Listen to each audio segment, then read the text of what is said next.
हाय, hello, नमस्कार. आज आम्ही एका चोरालाच बांधून ठेवलं. आता तो चोर चोरी करताना तर नाही सापडला, पण सर्व जणांना मारत होता. आता तुम्ही समजलेच असेल तो चोर कोण आहे, जो की माझा मुलगा. याला ही बॅट कुठून सापडली काय माहीत. सर्व जणांना त्या बॅटनी मारत होता. आणि यांना मात्र काही सांगायचं तर हे माझ्या गोष्टीकडे लक्षच नव्हते देत. बिलकुल मला इग्नोर करत होते. आता ज्या बायकांना क्रिकेटचा सी पण समजत नाही, त्यांचे नवरे मात्र एकदम क्रिकेट प्रेमी असतात. आता हे बोल मी फक्त ऐकलेच होते, पण आता मी चांगल्याने अनुभवते. कारण माझा नवरा क्रिकेट बघताना माझा एक पण शब्द ऐकत नाही. बिलकुल मला इग्नोर करते आणि आज याच्या अंदर एवढी मस्ती कुठून आली काय माहीत. आता शेवटी लेकाच्या त्रासाला कंटाळलेला माझ्या नवऱ्याने याचे हातच बांधून ठेवले.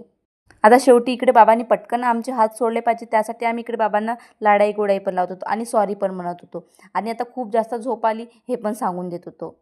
आता हा एवढा जास्त नौटंक्या कुठून शिकला काय माहीत. आज संडे पण होता आणि यांना म्हटलं चला आपण सायंकाळला कुठून तरी फिरून येऊ. त्यामुळे आम्ही सेलूला आलो. आणि आज हा सकाळपासूनच माझ्या मागे लागला होता, की आई आपण एकुताईकडे जायचं. त्यामुळे याला इकडे आणलं आणि इथे आम्हाला एक छोटासा तोता मिळाला, ज्याच्यासोबत माझ्या श्रेणीनं खूप जास्त मस्ती केली आणि नंतर मामीने आमच्यासाठी फ्रेंच फ्राय बनवले. ते पण खाऊन घेतले. आणि ही एकूची लाजाळू मम्मा जे की कॅमेरा बघून खूप जास्तच लाजत होती. आता ह्या तोत्याला हात लावायची मला मात्र जाम भीती वाटत होती आणि माझ्या नवऱ्याने तर डायरेक्ट त्याला हातावरच घेऊन घेतले आणि मस्त त्याच्यासोबत खेळत होते. तिथून निघालो आणि मला मार्केटमधून काही सामान घ्यायचं होतं, ते पण घेऊन घेतले आणि नंतर फ्रुट्स पण घेऊन घेतले. चला तर आता माझ्या पेजला आलेलं असेल तर पटकन फॉलो करा. तोपर्यंत बाय.